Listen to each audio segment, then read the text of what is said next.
Olá pessoal, graça e paz, eu sou o apóstolo Eduardo Miranda e eu venho compartilhar com vocês mais um estudo da Palavra de Deus. Olá pessoal, graça e paz. Hoje vamos à leitura de Gênesis capítulo 19, ok? A destruição de Sodoma e Gomorra. Os dois anjos chegaram a Sodoma ao anoitecer e Ló estava sentado à porta da cidade quando os avistou. Levantou-se e foi recebê-los.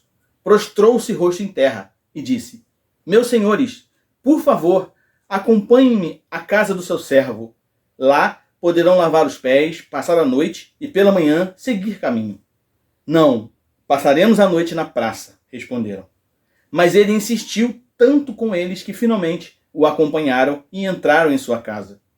Ló mandou preparar-lhes uma refeição e assar pão sem fermento, e eles comeram. Ainda não tinham ido deitar-se quando todos os homens de toda parte da cidade de Sodoma, dos mais jovens aos mais velhos, cercaram a casa. Chamaram Ló e lhe disseram: Onde estão os homens que vieram à sua casa esta noite? Traga-os para nós aqui fora, para que tenhamos relações com eles. Ló saiu da casa, fechou a porta atrás de si e lhes disse: Não, meus amigos, não façam essa perversidade. Olhem, tenho 2 filhas que ainda são virgens. Vou trazê-las para que vocês façam com elas o que bem entenderem. Mas não façam nada a estes homens, porque se acham debaixo da proteção do meu teto. Saia da frente, gritaram, e disseram: Este homem chegou aqui como estrangeiro e agora quer ser o juiz? Faremos a você pior do que a eles. Então empurraram Ló com violência e avançaram para arrombar a porta. Nisso, os 2 visitantes agarraram Ló, puxaram-no para dentro e fecharam a porta. Depois, feriram de cegueira os homens que estavam à porta da casa, dos mais jovens aos mais velhos, de maneira que não conseguiam encontrar a porta. Os 2 homens perguntaram a Ló: Você tem mais alguém na cidade? Genros, filhos ou filhas, ou qualquer outro parente? Tire-os daqui, porque estamos para destruir este lugar. As acusações feitas ao Senhor contra este povo são tantas que ele nos enviou para destruir a cidade. Então Ló foi falar com seus genros, os quais iam casar-se com suas filhas, e lhes disse: Saiam imediatamente deste lugar, porque o Senhor está para destruir a cidade. Mas eles pensaram que ele estava brincando. Ao raiar do dia, os anjos insistiam com Ló, dizendo: Depressa, leve daqui sua mulher e suas 2 filhas, ou vocês também serão mortos quando a cidade for castigada. Tendo ele hesitado, os homens o agarraram pela mão, como também a mulher e as 2 filhas, e os tiraram dali à força, e os deixaram fora da cidade, porque o Senhor teve misericórdia deles. Assim que os tiraram da cidade, um deles disse a Ló: Fuja por amor à vida. Não olhe para trás e não pare em lugar nenhum da planície. Fuja para as montanhas ou você será morto. Ló, porém, lhes disse: Não, meu senhor. Seu servo foi favorecido por sua benevolência, pois o Senhor foi bondoso comigo, poupando-me a vida. Não posso fugir para as montanhas, senão esta calamidade cairá sobre mim e morrerei. Aqui perto há uma cidade pequena. Está tão próxima que dá para correr até lá.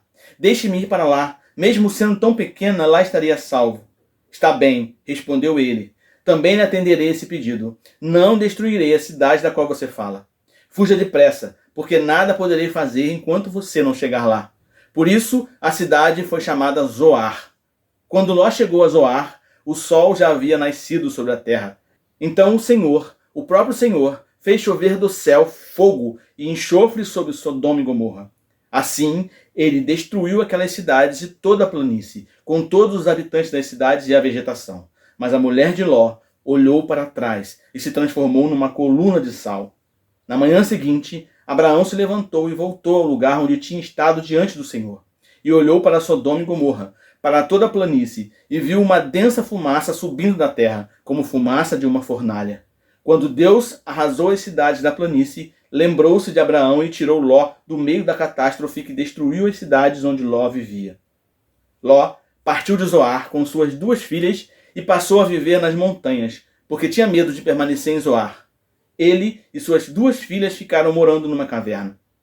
Um dia, a filha mais velha disse à mais jovem: Nosso pai já está velho, e não há homens nas redondezas que nos possuam, segundo o costume de toda a terra.